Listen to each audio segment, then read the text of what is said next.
Thank you for waiting. It is our time to start. I'm so sorry for the delay. And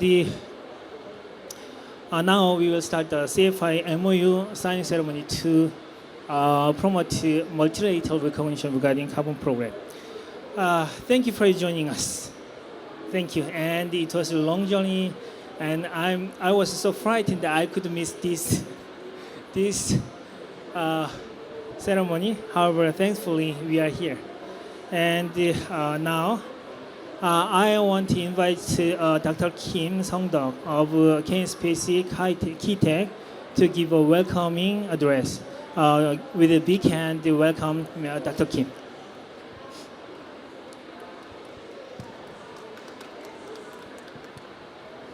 I will also take off my jacket. Thank you so much to come to here. Good morning, everyone. I am Song-deok Kim, Director of the Korea National Cleanup Production Center at KITECH.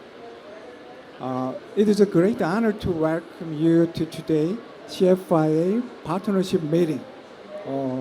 We are very pleased to welcome our distinguished guest, Mr. Sergio Mujica, Secretary General of ISO. Thank you. And Mr. Emmanuel Leiva. Thank you. Chair of IAF. I'm also warmly welcome to all members of our the Carbon Footprint International Alliance and our new partner, the Carbon Trust. Today is a very meaningful day. We are here to welcome the Carbon Trust as a new member of CFIA and to discuss our next step for global operation on carbon programs. This partnership is an important step forward for all of us. It brings more strength, more trust, and more connection to our shared carbon verification system. Our goal is clear: to connect our programs, to build stronger synergies, and to reduce the rising cost of MRV, measurement, reporting, and verification. A strong MRV system is essential for carbon neutrality across companies, products, and global supply chains.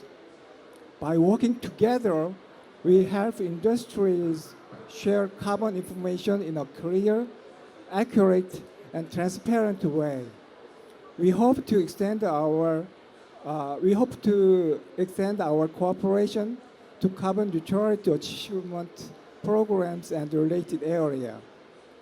Together, we are building a strong and reliable foundation for international collaboration on carbon programs. Now, let us begin today's meeting and our discussion. Thank you so much for joining us. Thank you. Thank you, Dr. Kim.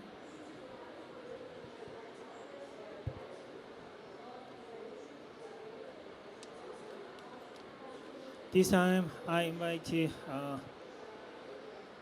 Secretary General of ISO, Mr. Sergio Mujica, and give us a congratulatory address. Please, front. Thank you very much. Good morning, ladies and gentlemen, colleagues and friends. There are two main concepts we've been hearing about during this week at COP30. The first one is the urgency of implementation and impact. So we cannot keep waiting to produce the change, to produce the impact that we want to produce. That's number one. And the second one, the importance of creating partnerships. We cannot keep on working in isolation, in silos. We need to combine our strength, our talents to create that impact. And I think the MOU that we are celebrating today is very much linked to both things, implementation and partnership. And we really welcome that Carbon Trust is joining the Carbon Footprint International Alliance, where we can create this global or universal certification scheme with something that is so important, the mutual recognition, because it's through mutual recognition that we create trust, but we also create efficiency.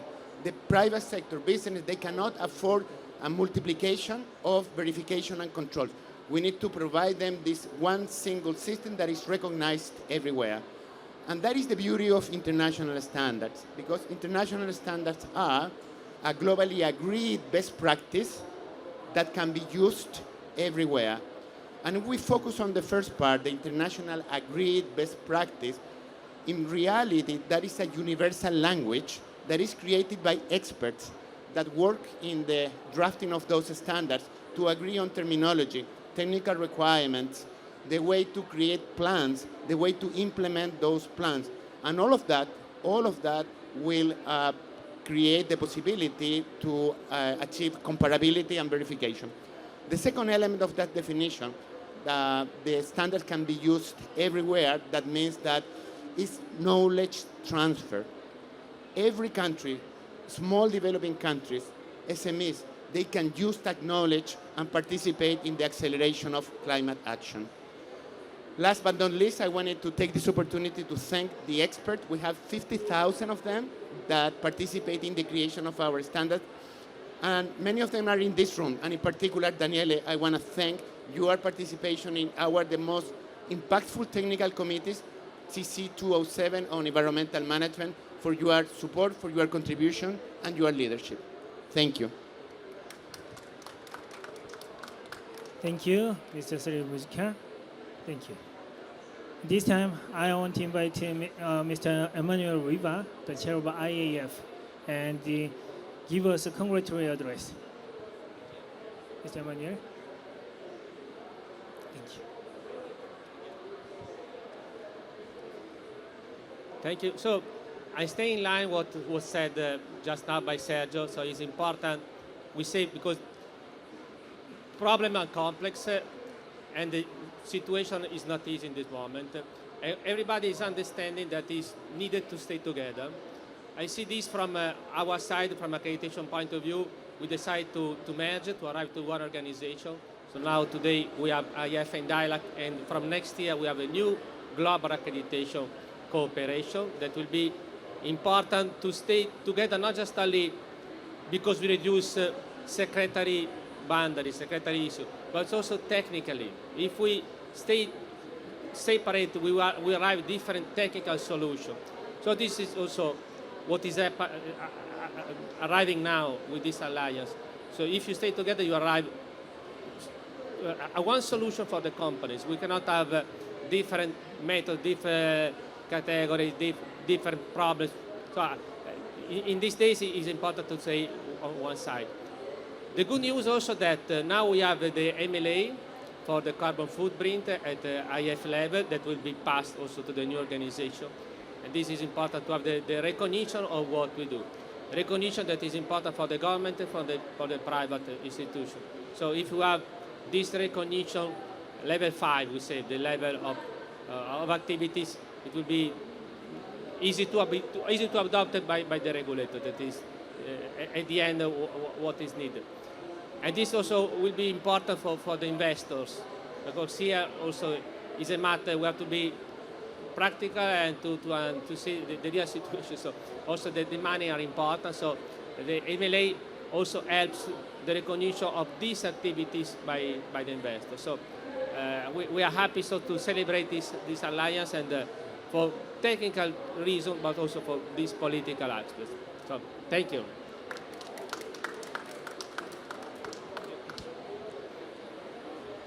Thank you, Mr. Viva. Now we are conducting signing ceremony here because the table is a little narrow and we need to sign many organizations. So in turn, 2 organizations we sign first. So this time, KITECH and CFIA will sign. So Dr. Kim and Ms. Daniele.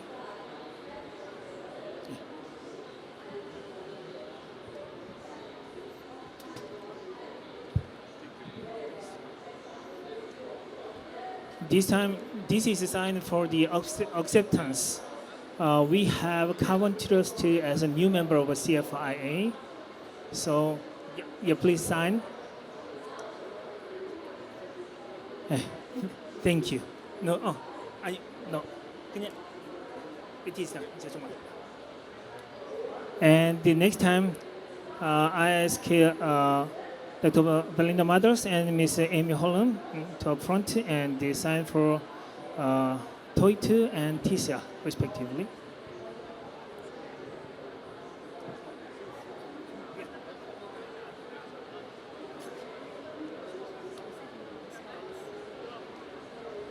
Okay, sign please.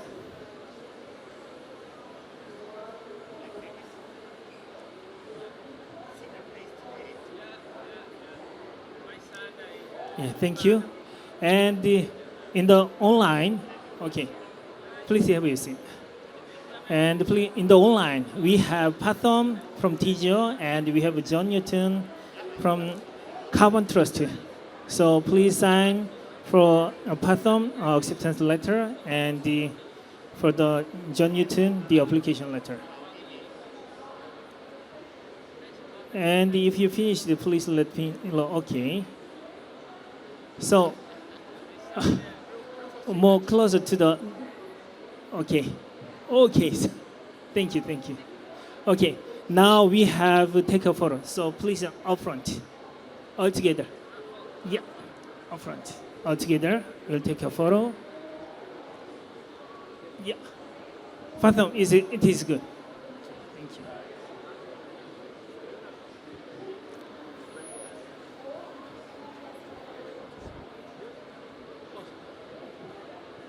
Daniele, I'm sorry.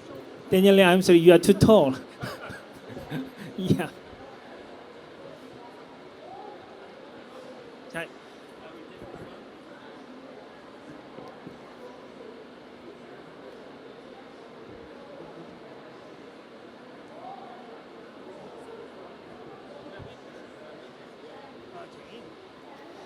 자, 1, 2, say kimchi. 1, 2, kimchi. Say kimchi, please.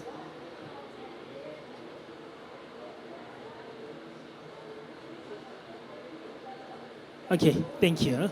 Actually, today our members, Costa Rica, will be here, but the Costa Rica members right now have NDC program, so she may not hear. So I think within 30 minutes later may join us. So at the time I'll introduce you as well.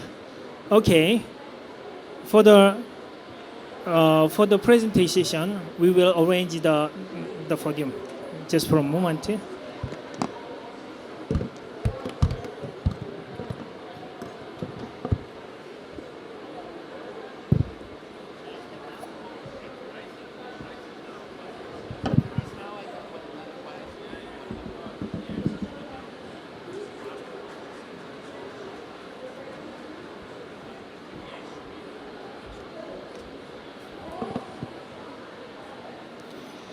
Okay.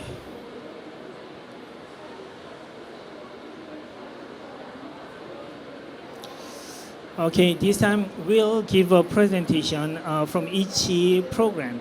So at the first, I'll invite Mr. Daniele Panigotti from the CFIA Carbon Footprint Italy regarding the CFIA to reinforce cooperation and promote the MRA. So, Daniele.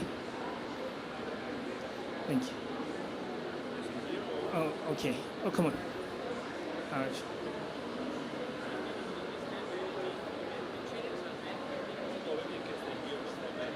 So,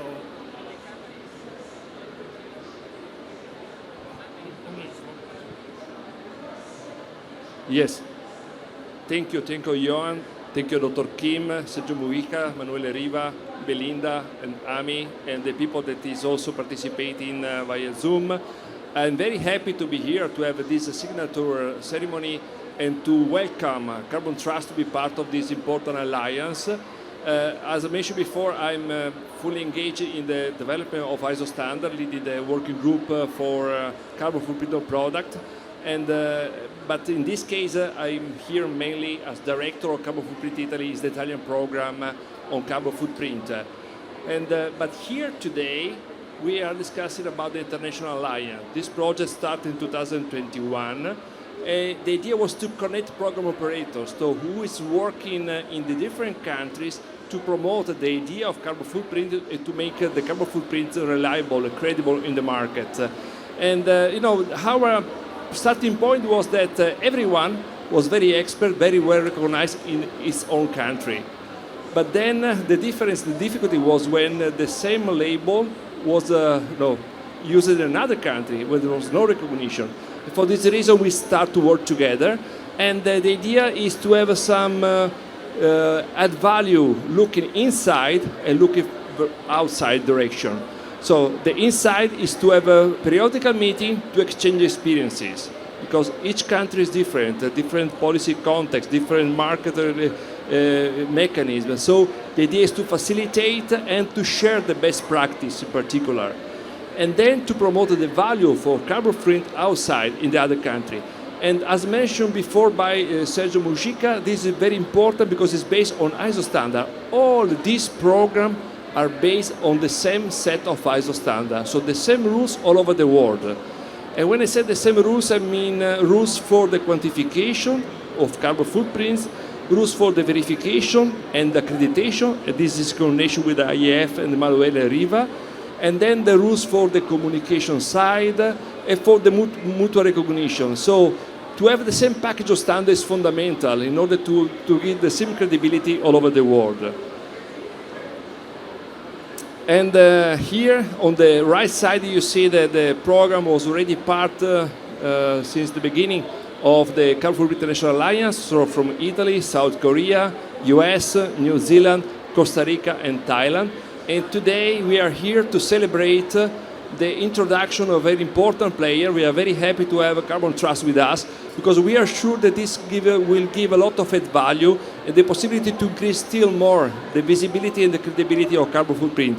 That is an important mechanism, because carbon footprint of product and organization is fundamental for the decarbonization, for carbon transition. Company needs to know the impact of product and organization in order to establish the decarbonization pathway. So we also develop our website, obviously, to say who we are and what we do, for sure. But what is interesting is that it's not only a website to present ourselves, it's also a website to try to share, to create a focal point, sharing information.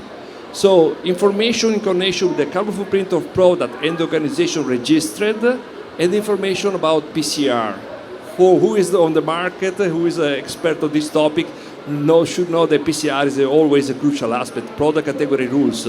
So we try to facilitate the research of this document. And also you have the list, for example, of product with some main basic information related to the product, and then obviously more information will be available in the specific website of each program. And similar even here, the database for PCRs. Everybody can join here, can download the document, and can have some reference based always on ISO standard. And then we try to have some kind of additional evolution. We start as a Carbon Footprint Italy, in this case, with the Korean program IPEF, to sign the MRA. So it's similar to MLA. MLA is the multilateral agreement between program verification, accreditation bodies, to give the same level of recognition from the accreditation system and the verification system. The MRA is a bottom-up, is recognition between program operator in order to explain that the same rules are applied in terms of the quantification and the communication. So the idea is to create a trust recognition among programs. And then last year in Baku, we signed the MRA with Dr. Kim. We are very happy, and now we are moving on. We want to extend always more this idea to achieve the same level in parallel of MLA, but between program operator. And what is the result? This is the first example. This was a company based in Korea. There was a carbon footprint of that company, and they applied to have the Italian label without any kind of additional verification. Through this recognition, they have automatically the recognition in Italy. So they can export in Italy, having the Italian label based on the verification performed in Korea. And I think this is a very important achievement in order to have a common market and to increase the efficiency of the system was mentioned by Emanuele before. Thank you for your attention. Thank you, Daniel, for your effort on this is carbon program mutual and multilateral recognition. And we'll have next John Newton from the Carbon Trust. And actually, Carbon Trust is a new program to this CFIA. So John Newton will introduce what is the Carbon Trust level is and how will they act as a member of CFI. John? Great. Okay, all yours. Good. Can you hear me? Yes, loud and clear. Thank you very much. Well, firstly, just to say thank you very much for the very warm welcome and very delighted to be members of the CFIA. So thank you very much. So I'm going to introduce myself and the Carbon Trust so that we understand the context of that. So first of all, I'm John Newton, I'm Director of the Carbon Trust, and my role is to lead on our scheme bonus with Carbon Trust label. And the Carbon Trust, for those of you who don't know where we are, we have physical presence across 5 continents. We have all 350 experts globally. We've got more than 20 years experience in consultancy. But we also are a mission-driven not-for-profit company, and we share some values that we think are mutual with CFIA. And those are specifically core values of integrity, ambition, collaboration, and excellence. And those are our key principles and values. We think with integrity, we're known and affected by impartiality and expertise, and we think the CFIA brings very similar kind of programs that are equally committed to promoting trusted, transparent carbon footprint access to worldwide. Ambition, we think this program aims to challenge barriers that live across border and regional verification, and consistently delivering to internationally recognized ISO standards and promoting the adoption of the MLA between national accreditation bodies. And collaboration, membership allows us to share our knowledge and experience while also learning from our partner program operators, and we recognize that we're stronger when we're proactive and act together. And in terms of excellence, the internationally recognized ISO standards that guide the Carbon Trust and CFI labeling scheme set the highest standards of quality and ensure that we deliver with accuracy and precision, and we align with international best practice. So, what is the case that we see for support for carbon footprint labeling? And I'm sure for this audience this is probably not news, but this is our interpretation of it. We are really clear that consumers expect transparency. It doesn't matter what all the noise that's going on. There are enough surveys and we've got a good understanding of where consumers are at. And even in the most divided of nations, we have seen that it doesn't matter whether people are voting left or right, consumers ultimately are all expecting transparency. For companies, it creates a competitive advantage, it enables companies to differentiate their products from their competitors, and it's also become a commercial metric. While that's important, particularly on a B2B basis, companies are asking for much more clarity and transparency and product level data, which they use when they're determining which product to buy. And regulatory pressure, we're in a very unusual situation at the moment where it's a very difficult time, and I think that's been acknowledged this morning, but I think the clear direction, if we look at the longer term trends, the clear direction is that there will be a more alignment with international regulations, and that's something we will continue to encourage. So we are a global carbon labeling expert. So we have global reach. Our products are featured across 40 countries. We verified over 35,000 individual products. We started the first carbon label globally in 2007, and we've contributed to international standards. We co-developed the PAN 2050 and also were involved in ISO We have done surveys, and we're not qualified the status. We are the most recognized private label globally. In the regional aspect, we've seen other labels that have higher recognition, but across the globe, our surveys indicate that globally ours is recognized. And of course, it builds confidence. We have hundreds of companies that communicate their green plans in a robust and credible way. Here are some of the companies that we work with, and you will see, I think the reason we covered, I've mentioned that our products span more than 40 countries, and really enabled those companies, we work with hundreds of them, to talk credibly about their green plans. So we're a scheme owner, and we've got a system of schemes, so each scheme is a claim, and our claims can be basically categorized in 3 different ways. The first one is reduction claims. So these are reductions achieved, planned reductions for new to world products. Also reductions achieved which are net zero aligned. So that would be aligned to companies' own net zero targets. And also we have what we call an appended claim. It's climate project funded. So this enables companies to invest in either climate projects externally, or it can be in their own value chain.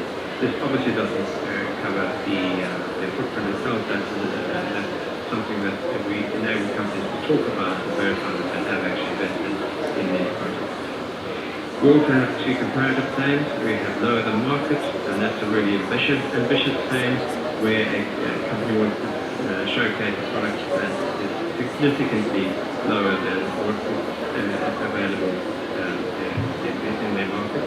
And then lower than family, which is typically used when companies have 2 product ranges and they want to position one against the other. And then we have something unique for the business sector. The business can do all of the above things, but they can just have a standard verification as well, which is particularly important and requires a lot from the supply chain.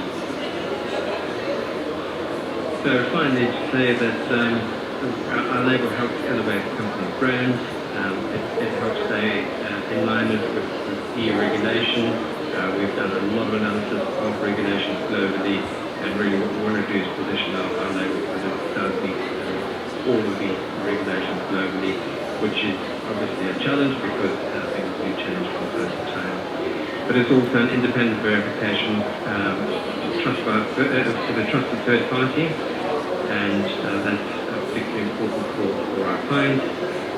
For companies that want to showcase their products on the Amazon Climate Pledge Friendly program, this is a particular driver at the moment because it does increase sales. We know that the figures from Amazon that it increases their sales by 12%. And the latest innovation we've had is our label directory, where we have full transparency of what the carbon footprint is, what the reduction figure is, which geographies it's valid in.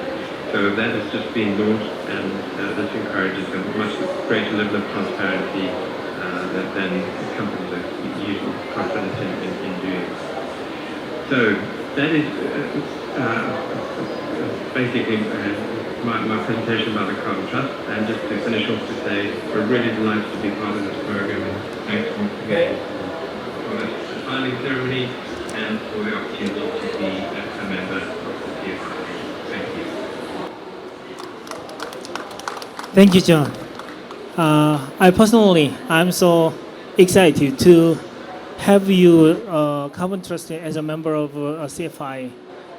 We understand that this Carbon Trust is the first organization who provide carbon footprint verification from around the world. And as we know, most Korean exporting companies started with the Carbon Trust. So very welcome. Thank you. Okay, and this time I want to invite Dr. Belinda Matos from TOY2 regarding integrating voluntary reporting and mandatory disclosure update from New Zealand.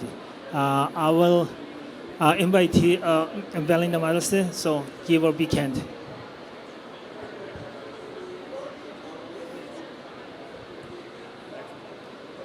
And close to the mouth.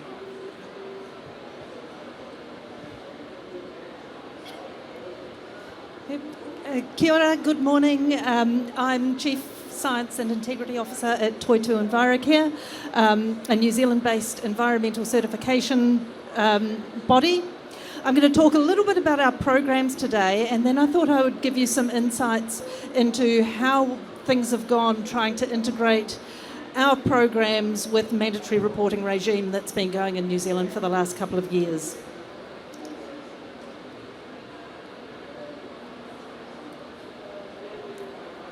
Toitu is owned by a New Zealand government-owned science institute called the Bioeconomy Science Institute. We are B Corp certified. We're proud to be about the 20th B Corp in New Zealand, and there's a lot more now. We're internationally recognised through our JASANS accreditation, and we have our own targets validated by the Science Based Targets Initiative as well, because we always try to do what we expect or ask our clients to do. We're engaged with a number of the sustainable business organisations within New Zealand, the Sustainable Business Network, Sustainable Business Council, and the Climate Leaders Coalition, which we're a signatory to in New Zealand. We also have a partner in the UK called Achilles Information that licensed to deliver our programs in the UK market and beyond.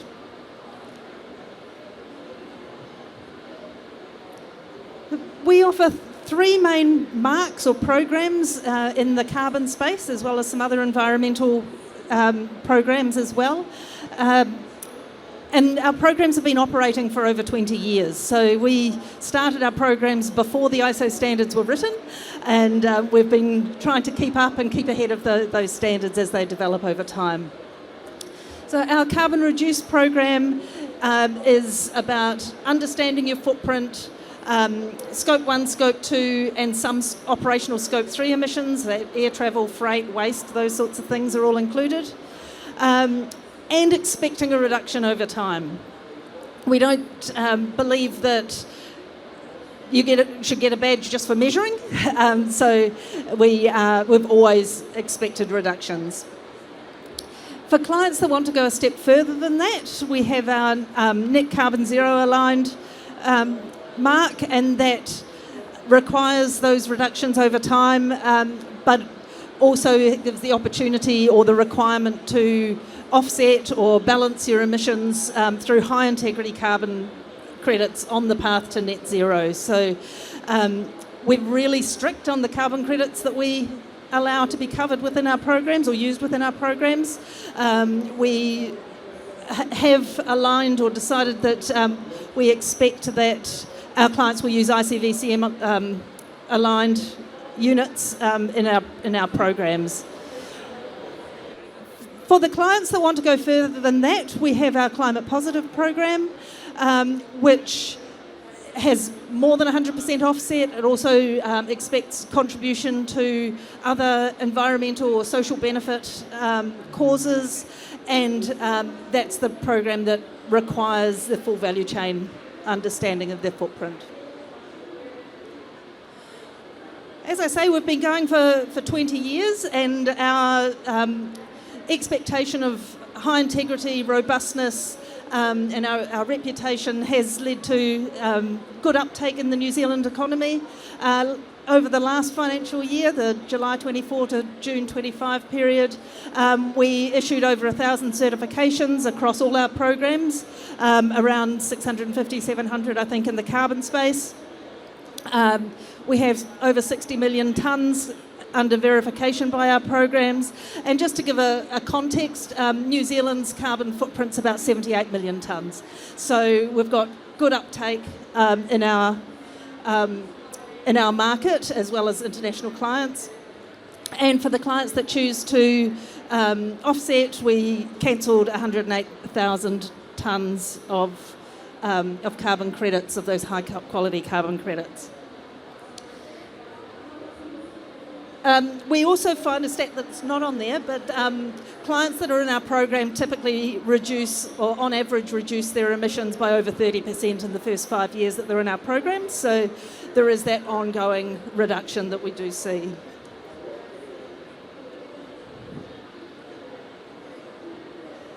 Okay, this framework, the picture might look a bit different, but the framework might look familiar to you.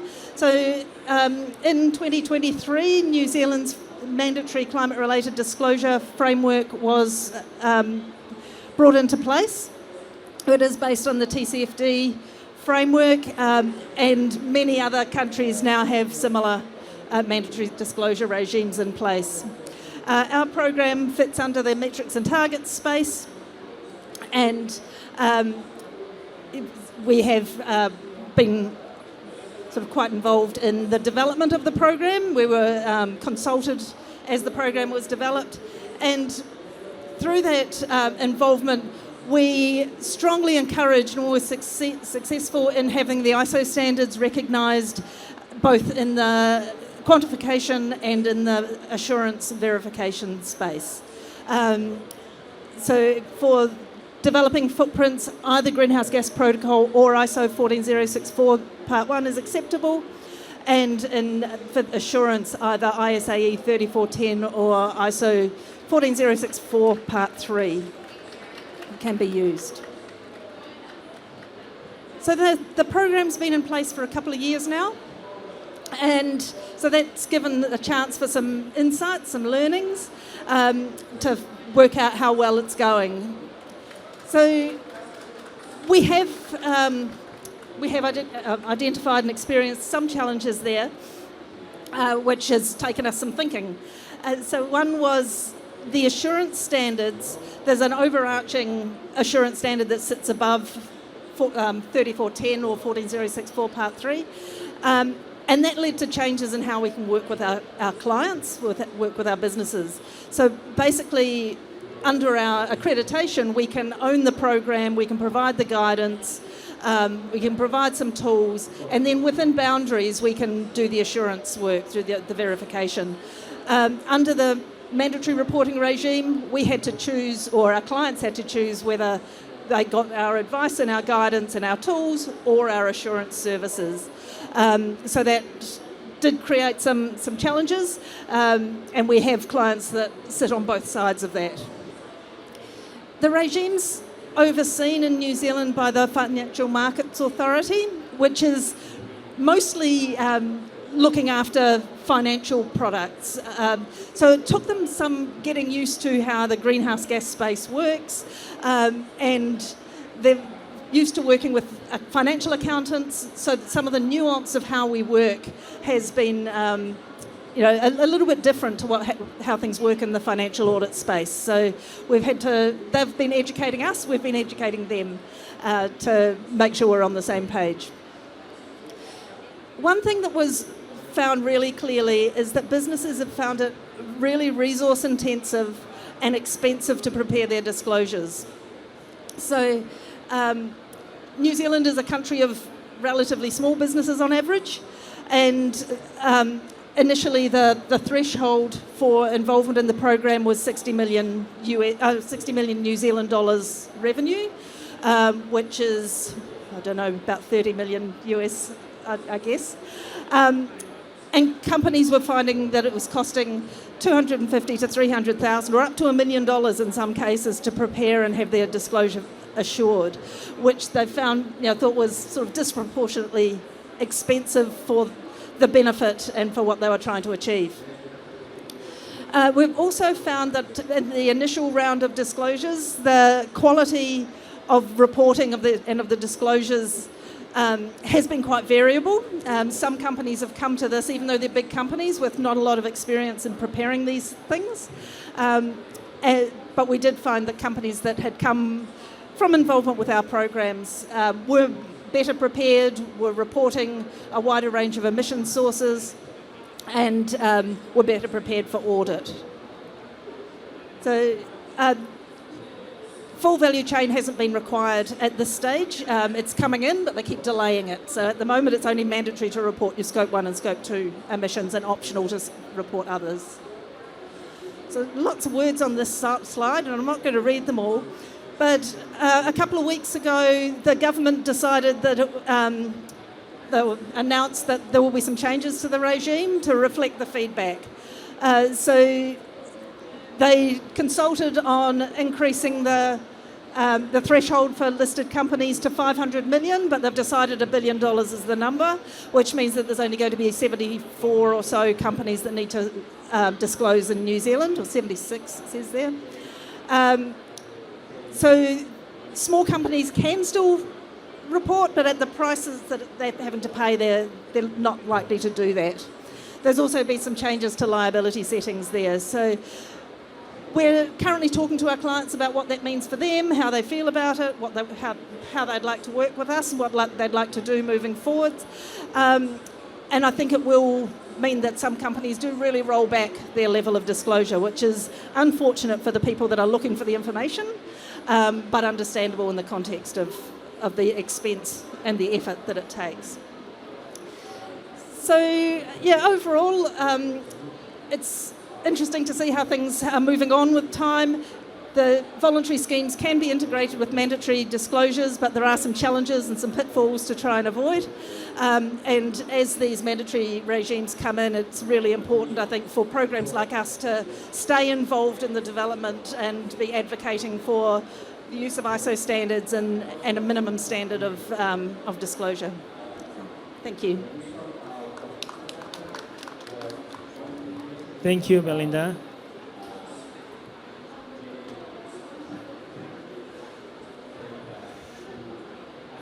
Here is the announcement.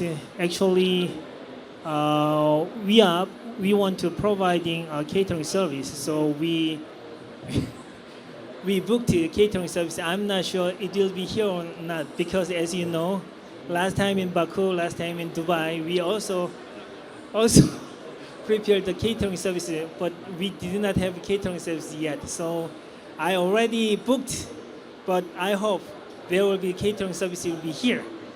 Please cross your finger for me. And if you don't mind, we need sign of yours, because we need to our organization that we provide this catering service, just in case. And at the end of this panel discussion, we will have some. We will receive questions from the floor to the presenters or each program representatives. So, and we prepare a small gift from Korea. So, please prepare your question to the presenters. Okay.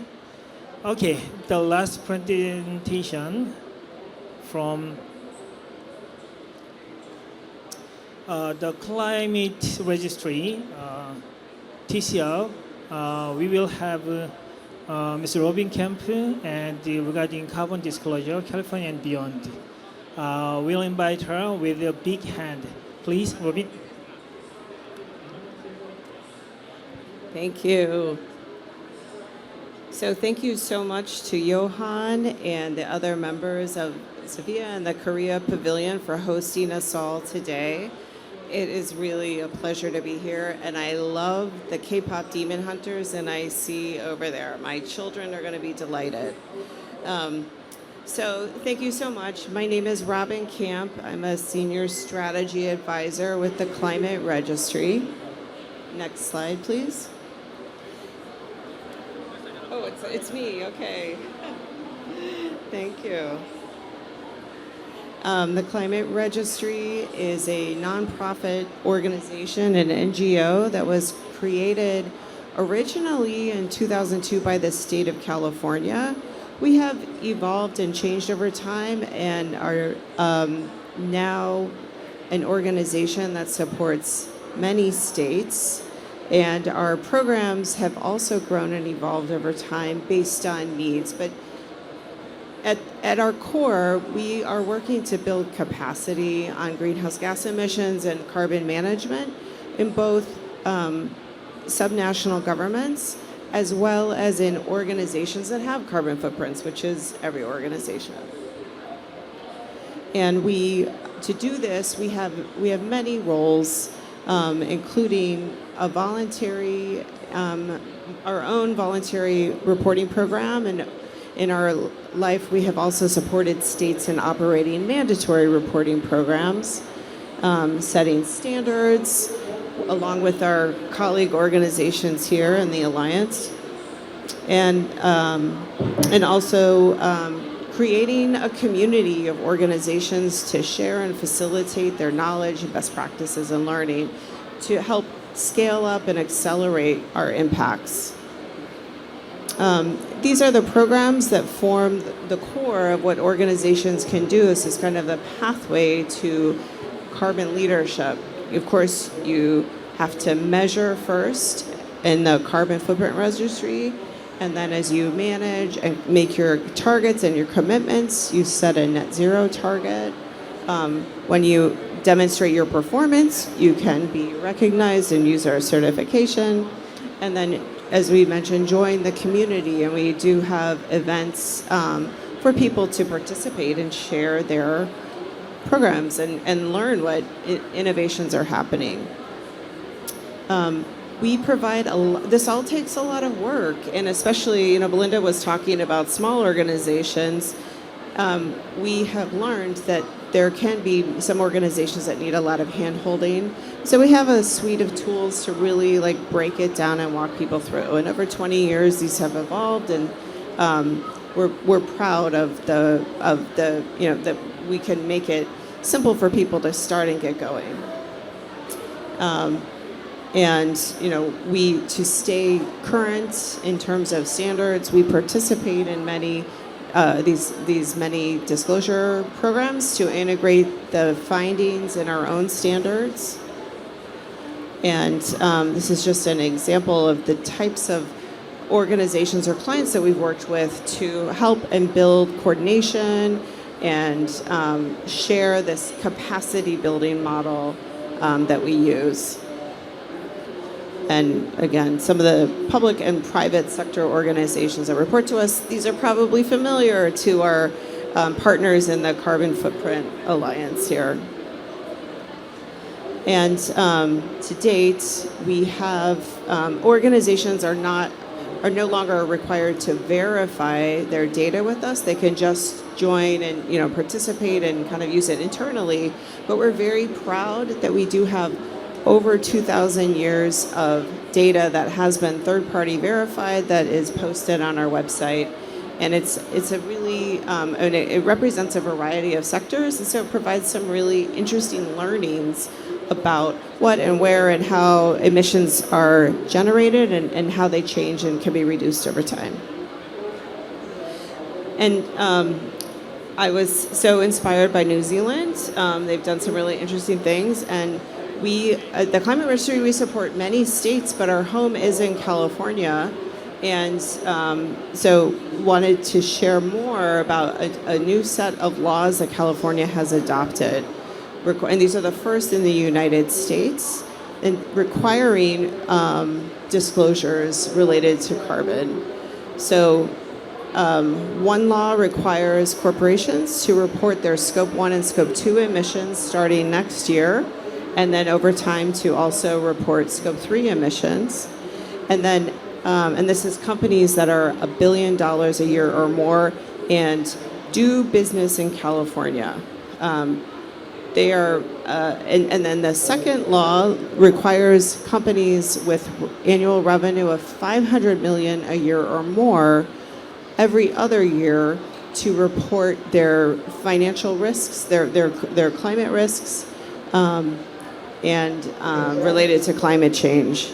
And then there's another law that kind of fixed some of the details, and the name was cut off here, but the numbers are how we usually talk about them in California. And so it's really notable. This is in the United States. It's the first time that there's been this demand, and the California's implementing agency is actually working out the details. There's lots of questions about what does doing business in California mean, and those questions will be answered.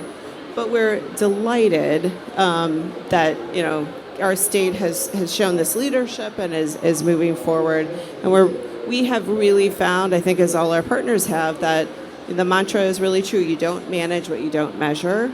And so having this requirement on the books where companies need to measure, report publicly, have regulators looking at it, we're very excited about the potential impact of that.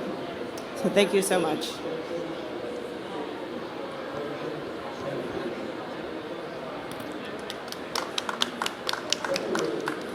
Thank you, Robin.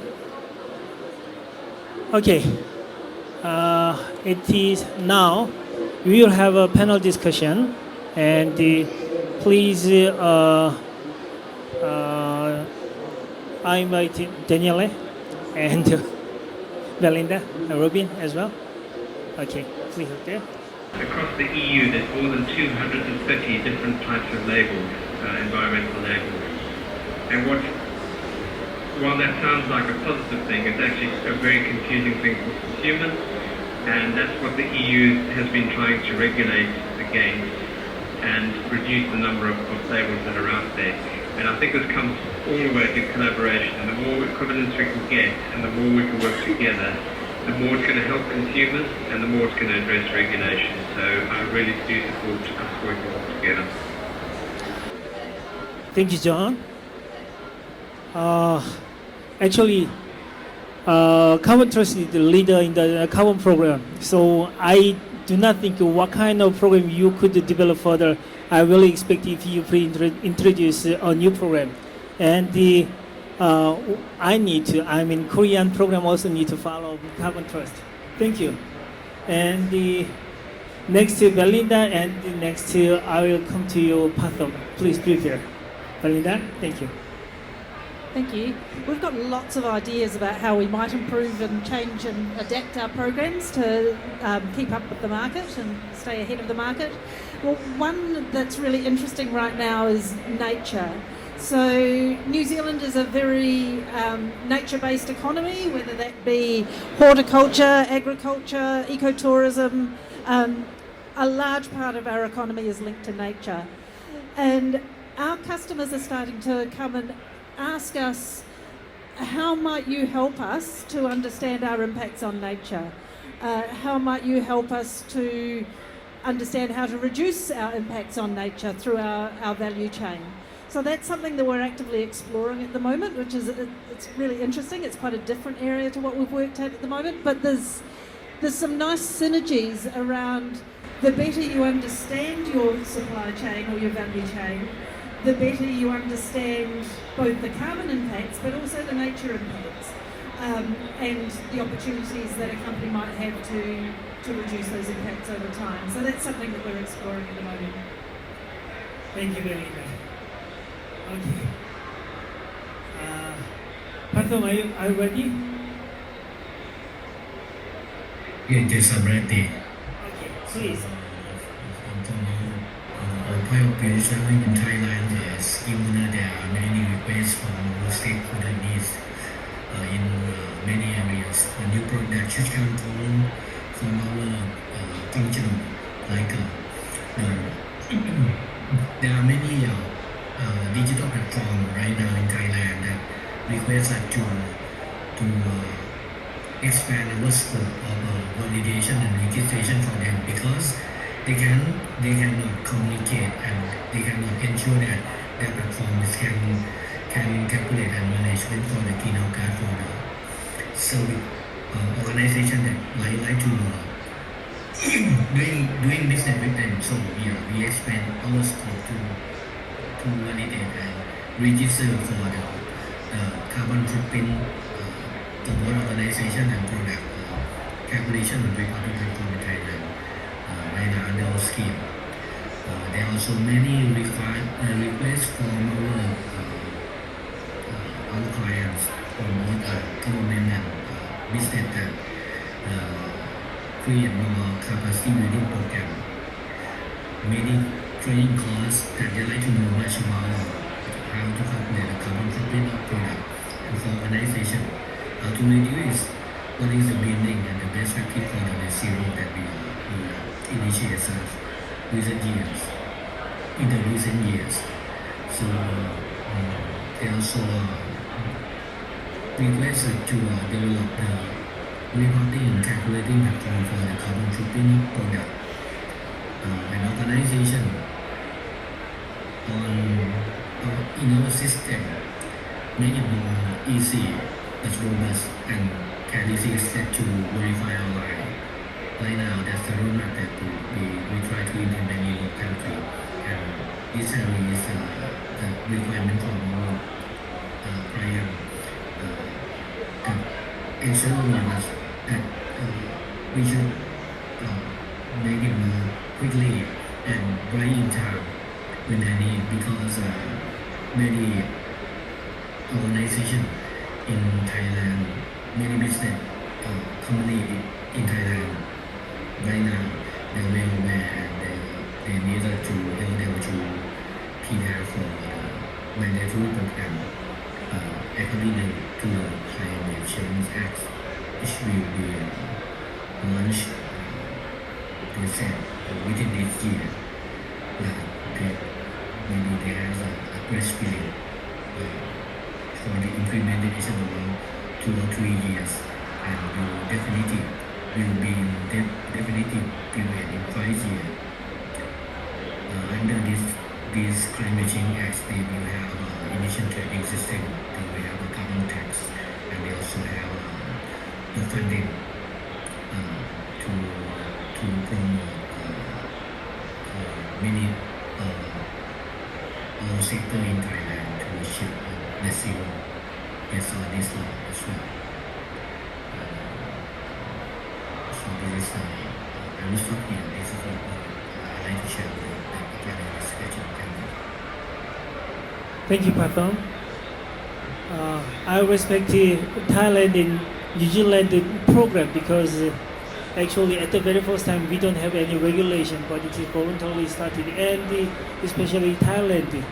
It is likewise Korea does. It is government-owned company organization, and it is very difficult for public organization keep promoting this program. But since I remember 10 years ago, TG also started, and in case of New Zealand, they already voluntarily started, and create the market and enforcing the market. So I'm so thankful for both of you. Okay, not lastly, Robbie, please. So what's keeping us busy is helping companies and our community prepare for California's disclosure laws. And so, Scope 1 and Scope 2 is coming up. We know that further down the road is Scope 3. So it's like starting to work out and prepare and workshop some of the requirements that might, become regulation for California, and then just generally raising awareness. So for instance, we're going to be holding a conference in March focusing on California's carbon disclosure laws. Thank you. In Korean case,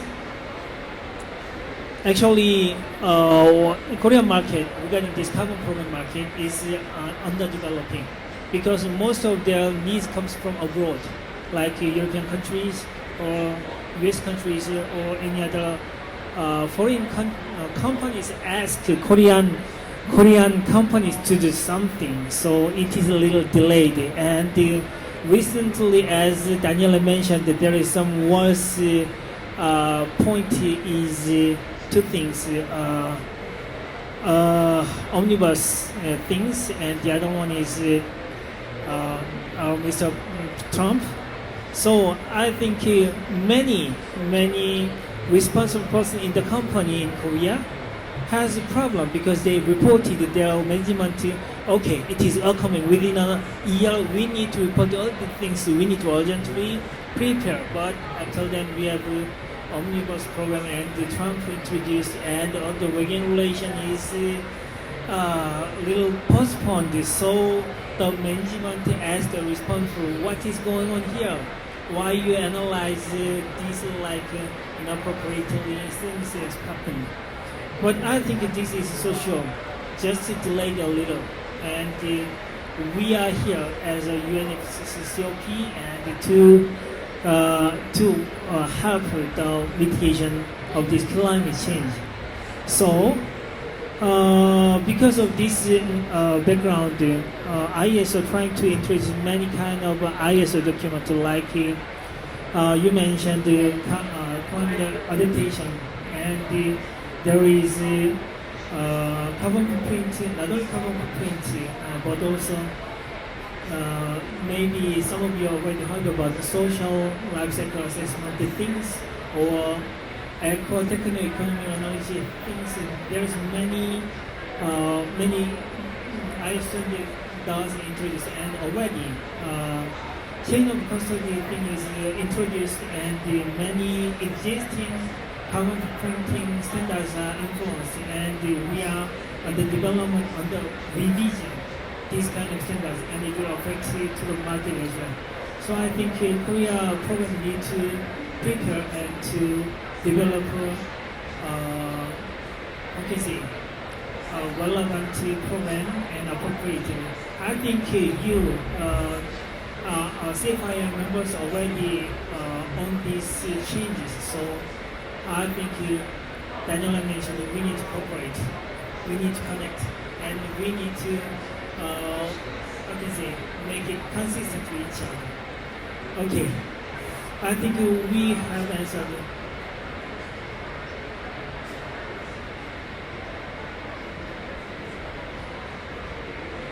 Okay, thankfully I'll give you the floor, the question to the president, sir. So there is a okay. Please give her a microphone. And, okay, you next. The person who will thank you over there.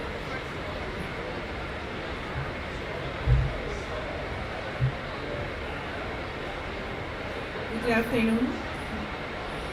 Are those workshops that you mentioned in California applicable to the other states?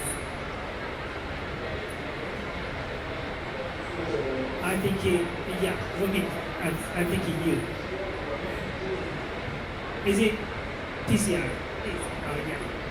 Are those workshops that you mentioned in California applicable to the other states?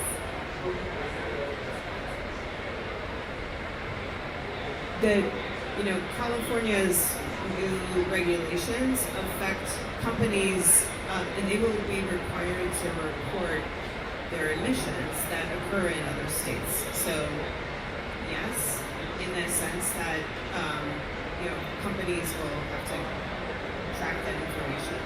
Okay, thank you. Thank you. Thank you so much. And next question. Next question.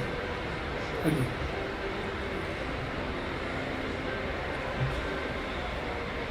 Hello. You are saying that you have to collaboration, you have to be together to enter in the markets, carbon marketplace. But I'm working with small business and agriculture families, and it's just too difficult to convince them that we have to enter in the market. But actually, it's not a question, but a thought that how we do to make them believe in that in the future we have to do that. It's something that will be, how can I say, will be great. So you should do. And how you guys think about that? How you can make small business and agriculture family to collaborate with us? Thank you. Okay, Daniela. Thank you very much for this question, because a small and medium enterprise has a larger number of the market, always. But normally the standard is more focused for medium larger companies. This is the reality. and you touch a very important point. They should start from the standardization perspective. But I give an example. 40001 environmental management system, when was developed, the guideline for small medium enterprise was larger than the guy with the document for the normal company. Because for sure this is a big challenge, how to make easier without focus the most important point.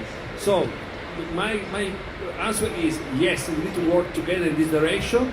We need to ask ISO to be more effective and to identify which are the minimum level of information that are useful to facilitate this kind of cooperation. Okay, I can last add- question. So I can add one thing, which is we know exactly, and in our program and our community, we do have companies of all sizes, small businesses and global companies, and the process is the same. It does take some time, it does take some effort, but we would love to help. Thank you. Okay, next question.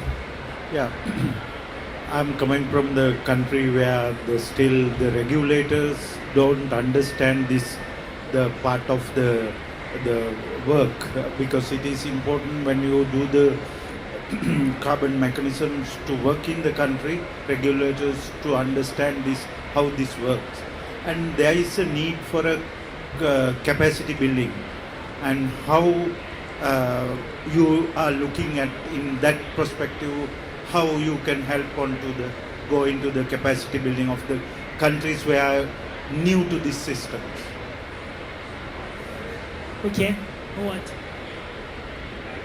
Okay. I can try. You touch another very important point. So the two difficulties are small medium enterprise and the capacity building. So our intention to create this kind of event here at the COP is exactly to facilitate the sharing of information. But then for sure should be some kind of UNFCCC activity, some other project, supporting project, because we are more than happy to share information. But obviously there is always the difficulty in terms of funding. Okay, Rubin. We have some experience where we have worked with other countries to share the model that we have, and for it to be adapted to a local context. So if that's something of interest, we'd be happy to speak with you afterwards. Okay, thank you, Robin. Okay. I can have a proposal for the next COP. We can organize maybe some session of training of capacity building as a Sounds alliance. good. Yeah. Oh, sounds good. So we could prepare some place to education for a day or two, like things. If there is many, yeah, I think it is possible. Okay, I think it is about time to adjournment. So I want to respond to you both of your questions briefly. Recently, I think the technology developed very fast, and nowadays, like this distance communication is not too difficult. Especially in Korea, we developing smart farm. So all the farming is distantly controlled, monitored, and cultivated. And this kind of thing is very helpful, and it needs very complicated technology as well. But it is applied that it is easier for farmer to understand what kind of carbon emission is produced from this farm, and it is easier to sensing and calculating and quantifying, verifying, and certifying.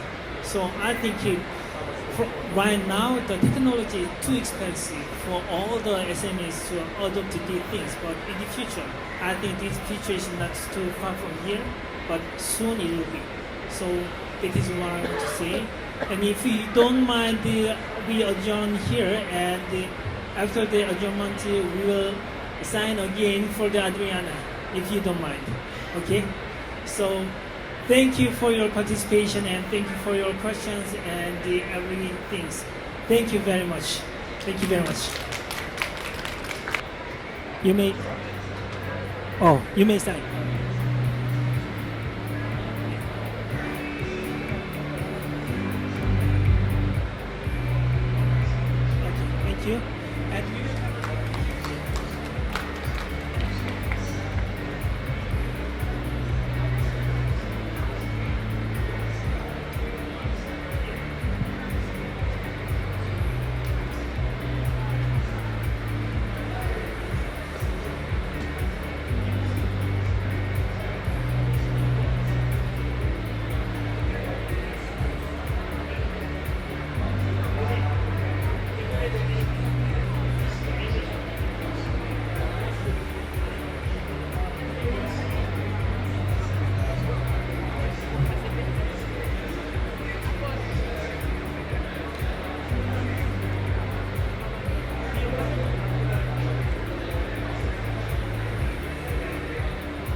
John, thank you. Pathom, thank you. Thank you for your work. And I hope we could see you someday in person. Okay? Okay. Thank you. Then see you. See you. Bye-bye. Bye-bye. See you.